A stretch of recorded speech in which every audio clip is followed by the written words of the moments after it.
Welcome back to the Humble Marksman channel, the only gun channel on the internet that's dripping with that BDE. That's right, Big Dad Energy! Why were the two blue cheeses identical? They were cut from the same mold.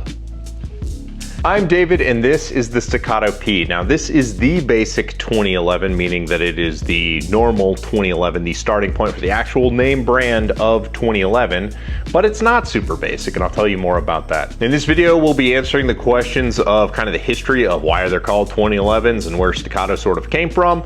Do they actually make you a better shooter and why do they cost so much? But before we get to all that, let me tell you about the new Axil XCOR hearing protection.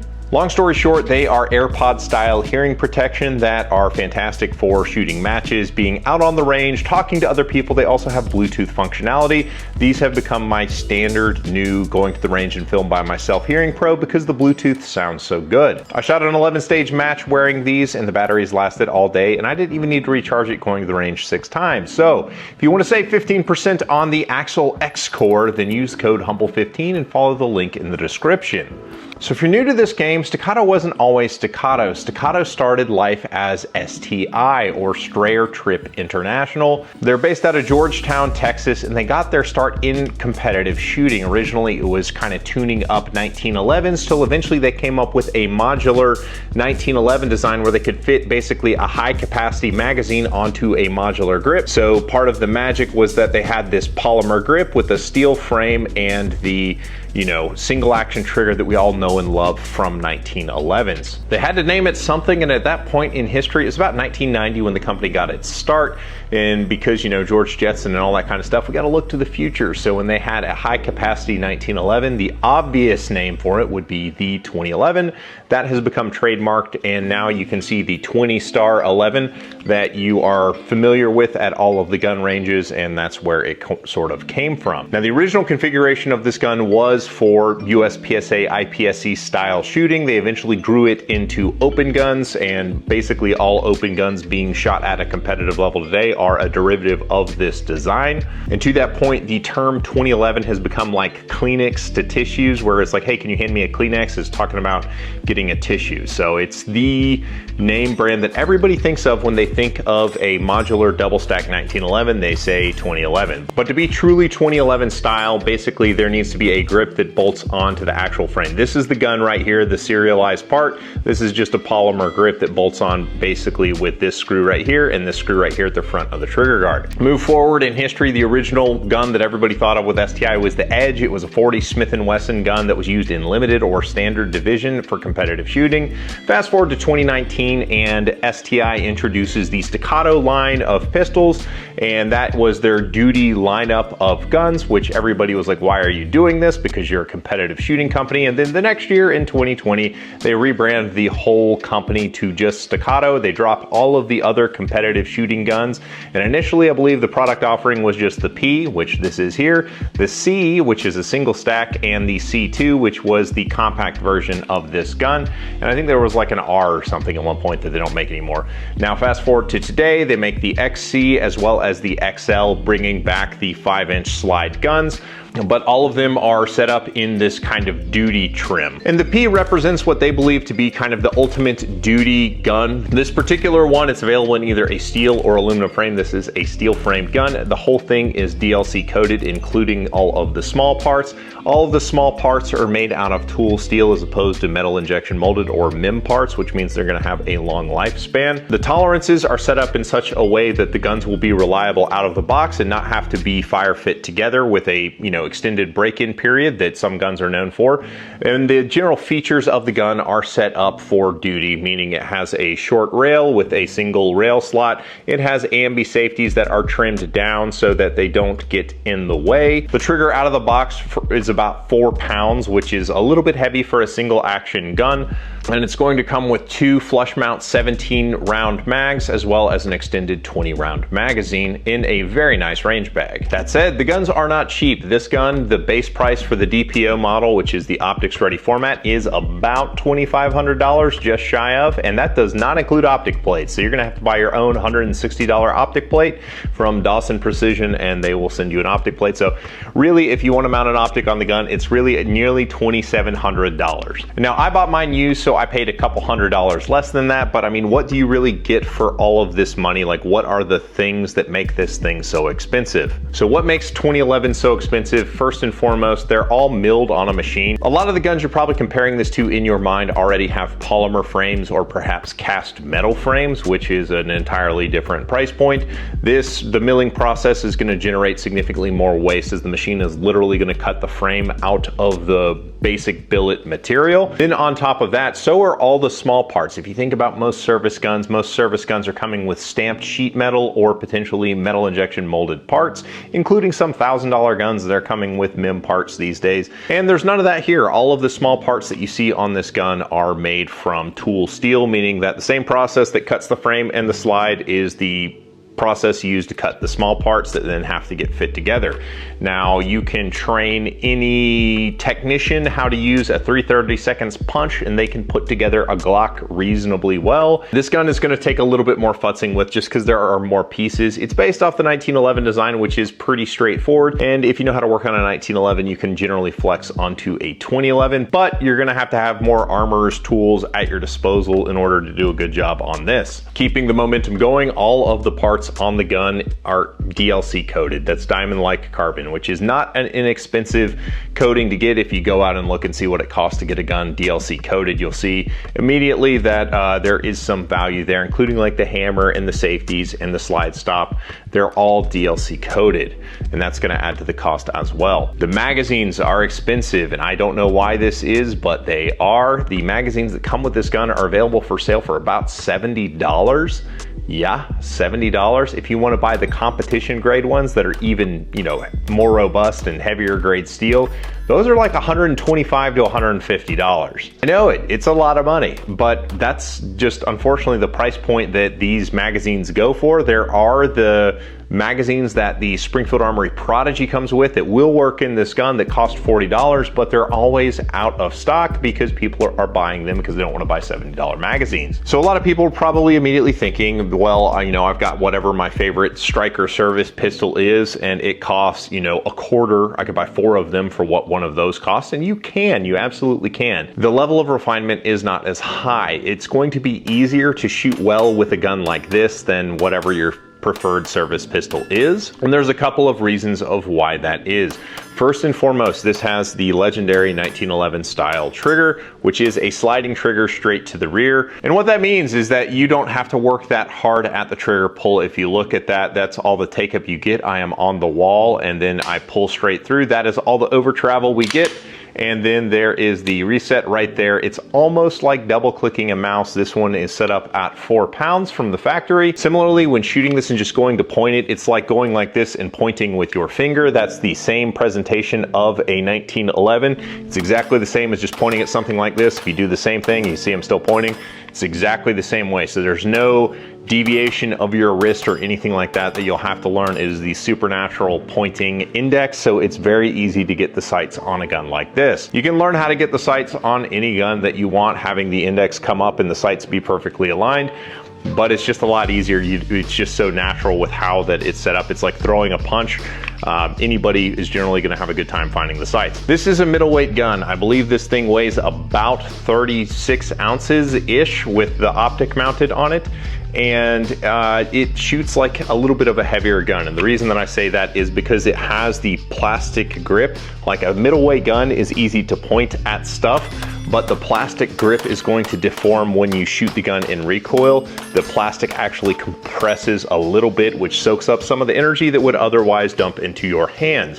Because it is a high bore axis gun, meaning that this is where the grip tang is, and if you measure from here to the center of the barrel, roughly right there, It's higher than like a Glock or a striker fire gun. And what that means is it's going to introduce rotation when you shoot the gun. And that's not a bad thing necessarily, because the gun is going to jump a little bit in recoil. That's energy that you're not having to absorb into your body. You're losing it through kind of the rotation. Everyone's going to have their own preference, but I rather like the bore axis of the 1911 for that reason. It's not that it jumps super high, but it returns exactly where you pointed it at if you use good technique, and you should use good technique. Now, it's not so heavy that it will wear out your arms in an all-day range session, but it is heavy enough to where it will steady out when you point it at something. So all of those factors combined, the trigger, the weight, how the gun manages recoil, all that combines for a very, very shootable gun. And the mechanical accuracy on these 1911, 2011 style guns is very, very good.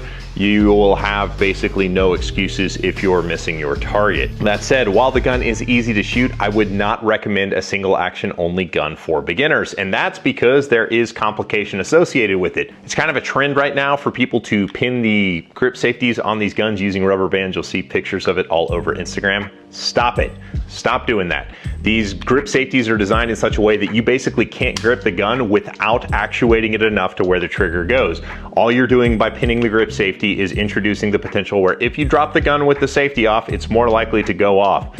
Stop using those stupid rubber bands. This isn't the 80s with no memory bump grip safeties. They've got it figured out now. Just let the gun have its safety mechanism. So that's the first safety mechanism. The other safety mechanism is right here with the manual safety. So every time the gun comes off target, the safety needs to come on. And until you learn how to do that and it becomes second nature to flip the safety on and off, then you don't need to be messing with single action guns. I would say that this isn't a beginner's gun. It's not even an intermediate gun. I would say that this is for advanced pistol shooters because the gun handling required to handle one of these safely is much higher. But that all said, I actually prefer single action only style guns for everyday carry because they do have these two safeties. When you're putting a gun into a holster, if you are an appendix carrier, there is no way that this trigger can go off unless this is pushed down and this safety is off.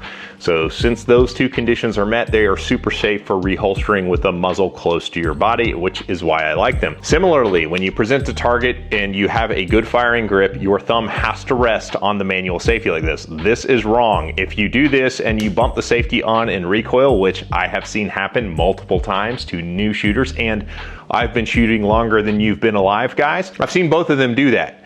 Keep your thumb on the manual safety. You absolutely have to. It is not a suggestion. It is how you shoot one of these guns. So that's kind of the history and the why of the 2011 style pistol. Let's talk about the specific features that would be traditional in a gun review, kind of like this. So first and foremost, the grip module, starting at the bottom. You've got an aluminum magwell, which is nice, but it does enhance kind of the printing that you have. But it's nice to have a sacrificial piece of metal to soak up the dings from trying to do fast mag changes. If you're somebody who doesn't do fast mag changes, you can get a replacement pin and take the magwell off, but it comes with an aluminum magwell. Doesn't add much weight to the gun, doesn't really get in the way. Moving up onto the frame, they've got a couple different frames. This is the standard frame. They have an aggressive frame, which I would rather have, but at the same time, you can't just buy those. I'm not going to send $500 or $600 to STI for another plastic grip module. I could get a steel or an aluminum one. And that's kind of the thing about 2011 style pistols. They absolutely are like ARs in the fact that like everybody makes parts for them. So you can really set these things up to be whatever it is you want them to be. I personally like the plastic grip. I'm not going to change it out. It is the kind of Goldilocks zone of aggressive enough that when you squeeze it and mean it, it bites you back a little bit, but at the same time, you're not breaking traction. But at the same time, your smooth daddy tummy isn't going to get chewed up by this texture. The texture is very comfortable to carry and it does a good enough job when shooting. As I mentioned, the grip safety is absolutely fantastic. With the memory bump, you can put almost no pressure on the grip safety and the trigger will go. If you're touching it at all, basically if you move it in just a little bit, it's gonna let the hammer fall, which is what you want in a grip safety. Moving up to the manual safeties are ambi, which means they're accessible on either side of the pistol, and they are rather trim. They do a good job. It gets out of the way of my hand well enough, which is all to the good. The trigger shoe, this is the one thing that I really don't like about the pistol. While I like the profile of it, it is a medium curved profile, which is kind of nice. People with small hands are gonna have a harder time getting onto the trigger. Generally speaking, with a 2011, you're gonna pull with the tip of your finger, not the first crease like you do with a lot of striker guns and hinge trigger designs. You just pull with the tip, so don't try and sink it all the way to the first crease. You don't have to, because you're not moving the trigger all that much. It's just right there, and the gun is going to do a lot of the work for you. The slide stop right there, slide pin that catches and links up with the barrel, it is small and out of the way. There is no prayer that you can drop it with your hand without super compromising your grip. Show you what I mean. Like if you get slide lock reload and you want to drop it with that, like my hand is all the way, like I can't shoot the gun like this, guys. So you have to completely violate your grip to get onto that. I just dropped the slide with my support hand. It works well enough. Getting up to the slide is a 4.4 inch affair, which means about, you know, 1/10 of an inch longer than a commander. It's basically a commander length 1911. And it comes with a fiber optic sight. But more importantly than that, it comes with a bull barrel, which is a very nice feature. I actually prefer bull barrels to bushing barrels. And the star of the show, it's not really the star of the show, but something that is very nice, it has a Dawson toolless guide rod, which makes disassembly very, very easy when you're taking the gun apart. It means you don't have to use a pin and put it through the hole to capture the spring when you take it apart. So takedown is pretty easy with the toolless guide rod. Dawson Precision had a hand in designing the optics plate that go on the top of it. To the bad is that it doesn't really sink the optic down into the gun very much, so you get very tall sort of rear sights and front sights, but it's so very well done. Now, $160 is a lot of money for an optic plate, but with the optic plate is coming a rear sight, and the rear sight is drift adjustable. You can adjust for windage. There are 2 set screws on either side of the sight, and you can get them to center up on your dot. When you get your dot zeroed, you can move your rear sight to have the sight picture with your front sight be perfect, which is a really nice feature to have, and it's not something that's on a lot of these sight plate type options. The interface with the plate to the slide is very, very strong. There are 4 small like O-rings that compress, which put tension on the screws holding them on, so the plates aren't gonna walk loose, which is a really clever design. And because Dawson Precision had a hand in it, it's got a Dawson Precision front sight. This is the only thing on the gun that is not DLC coded, I'm pretty sure. I had some superficial rusting on this when I was carrying this gun. I have been carrying it as part of this review process, and I got superficial rusting on there. I coated it with oil and it was all good. It hasn't come back, so we're off to the races there. But that's pretty typical for Dawson Precision. The slide serrations are super basic, but they're very grippy, very easy to get manipulation with, and generally pretty well done. Mag button is pretty trim, low profile. It does not accept a paddle button to put on there that you see for kind of the oversized buttons. You could probably get it drill and tapped if you want to, or just swap it out for a different mag catch if that's your thing. So weight of the gun being 33-ish ounces unloaded is what they say. Puts it right there with like the SIG 226 and the full-size Beretta 92, with both of which have aluminum frames. This has a steel frame with a polymer grip. If you get the aluminum frame version of this, it actually drops the weight by about 5 ounces. Of those guns, they're all really good shooting guns. I would probably give the nod slightly to this. Depending on the model you get, those guns are, you know, half or less the cost of this gun, so you would expect slightly better performance. But is it like, are you gonna shoot 2x better if you get a 2011 versus either one of those guns? No, of course not. And it's not necessarily that those guns are worse or this gun is a way better. It's just, you know, based on how this gun is manufactured and all that stuff, it just leads to a higher cost point. So I'll make the argument that basically if you're a gun guy, a gun enthusiast, you kind of need to have one of these. Just if you have guns that you keep in the safe, although you don't necessarily have a practical use for, eventually you'll get to the point where a 2011 kind of makes sense, having the STI or Staccato. I mean, they're made in Texas, so if you're from Texas and like to look at the star and stuff like that, then I mean, it's even more appealing. So the STI is made, like they say, it's all certified American billet steel. Like they're making the thing 100% in the States. So it's like a high pride in ownership. The gun is fit better than most of your production guns, just to kind of give you, you can hear the rocking of it. So I'll give it the flex test. There's a little bit, I don't know if that's coming through on the sound or not, but there is a small amount of play. It's not like a gunsmith fit gun, like super tight tolerances, but it's not supposed to be. It's supposed to be a duty gun, and you want to have a little bit of play to get kind of maximum reliability. And the gun has been really reliable. I've shot the gun probably 1,000 rounds or so since I've got it, at least 1,000 rounds. I've shot a bunch of different kinds of ammo, both hollow points and the like, and the gun was totally fine. Like, I didn't lubricate it or anything like that. I did eventually clean it, and I would say that that's kind of what you want to do. Like, about 1,000 rounds is about as far as you want to go before you have to clean these, because in 1911, 2011, it does build up a bunch of gunk inside the frame, and you need to keep your slide speed up if you want the guns to be reliable. So it's not like a Glock where you can clean it every 5,000 rounds, maybe. It does need to be cleaned a little bit more than that because it's got tighter tolerances. It's machined better. It's a higher level of finish. Race cars need more brake maintenance than do Corollas. So there you go. So that's my Staccato P. I think these guns are awesome. I'm a big fan of the 2011 platform and design, and this is the OG, and so there it is. Let me know in the comments, what do you want to know about Staccatos? What do you want to see these compared to? If you subscribe to the channel, I'll have the Live Free Armory Apollo 11 later this year to compare to it and a host of other guns as well. As always, I appreciate you guys, and I'll catch you on the next one.